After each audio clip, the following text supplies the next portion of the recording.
അനേകരുടെ സങ്കടങ്ങൾ തിങ്ങിയ നോട്ടങ്ങൾക്കിടയിൽ ആശുപത്രി വരാന്തയിലിരുന്ന് ഞാനൊരു ചോദ്യം ചോദിക്കട്ടെ? ആരോഗ്യത്തോടെ ദീർഘായുസ്സോടെ ജീവിക്കാൻ വേണ്ട 2-3 കാര്യങ്ങൾ പറഞ്ഞു തരട്ടെ.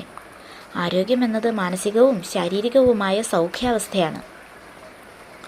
കഴിയുമെങ്കിൽ ഇപ്പോൾ തന്നെ ആഹാര രീതിയിൽ മാറ്റം വരുത്തി തുടങ്ങുക. നമ്മുടെ ശരീരത്തിന് നല്ലതല്ലാത്ത എന്നാൽ അതീവ രുചികരമായ ഭക്ഷണങ്ങളെക്കുറിച്ച് നമുക്ക് ഏവർക്കും അറിയാം. അവയൊക്കെ ഒഴിവാക്കി തുടങ്ങുക. ആരോഗ്യകരമായ ഭക്ഷണശീലത്തിലേക്ക് ഇപ്പോൾ തന്നെ മാറുക. ഒരു ചൊല്ലു കേട്ടിട്ടില്ലേ? അന്നം ഔഷധം പോലെ കഴിച്ചില്ലെങ്കിൽ ഔഷധം അന്നം പോലെ കഴിക്കേണ്ടി വരും. ആശുപത്രി വരാന്തയിലെ ആൾത്തിരക്കുകൾ പറയുന്നത് അത് ശരിയാണെന്നാണ്. 2ാമത്തെ കാര്യം നമ്മിലെ അഴുക്കുകൾ കളയുക എന്നതാണ്.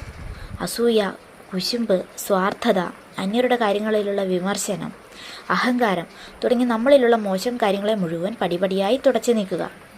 അങ്ങനെ നമ്മുടെ വൈബ് ഉയർത്താൻ പറ്റും. നെഗറ്റിവിറ്റി പരത്തുന്ന കാര്യങ്ങളെല്ലാം തന്നെ വൈബ് കുറഞ്ഞവയാണ്. എന്നാൽ നമ്മൾ വൈബ് കൂട്ടുന്നത് കൊണ്ടുള്ള ഗുണം നമ്മൾ അറിഞ്ഞോ അറിയാതെയോ സഹജീവികൾക്കൊരാശ്വാസമായി മാറുന്നു എന്നുള്ളതാണ്. അങ്ങനെ മറ്റുള്ളവരിലേക്ക് പ്രതീക്ഷ കൊടുക്കാൻ കഴിയുന്ന ഒരാളെ പ്രപഞ്ചത്തിന് സംരക്ഷിക്കാതിരിക്കാൻ കഴിയില്ല. പ്രപഞ്ചശക്തിക്ക് അവരിലൂടെ പ്രവർത്തിക്കാൻ കഴിയും എന്നുള്ളതാണ്.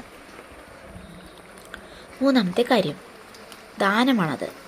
എന്താണ് നമുക്കുള്ളത് അത് മറ്റുള്ളവർക്ക് നിരുപാധികം കൊടുക്കാൻ തയ്യാറാവുക. അത് ചിലപ്പോൾ പണമാവാം, കാരുണ്യമാവാം, ആവശ്യാനുസരണമുള്ള വാക്കുകളാവാം, ചിലപ്പോൾ ഒരു പുഞ്ചിരി പോലും ആവാം. തിരികെ പ്രതീക്ഷിക്കാതെ നൽകുക എന്നതിലാണ് കാര്യം. നല്ല ആഹാരശീലവും പോസിറ്റീവ് വൈബും പ്രതിഫലം ഇച്ഛിക്കാതെയുള്ള കർമ്മവും കൊണ്ട് പ്രപഞ്ചം നമ്മളെ നോട്ടമിട്ടിട്ടുണ്ടാവും. പിന്നെ അകാലമരണം എന്ന ഭയം വേണ്ട. സഹജീവികളുടെ നന്മയും കൂടി ആഗ്രഹിക്കുന്ന ഒരാളെ എങ്ങനെ ഈ ഭൂമിയിൽ നിന്ന് ഒഴിവാക്കാനാണ്? ലോക സമസ്ത സുഖിനോ ഭവന്തു.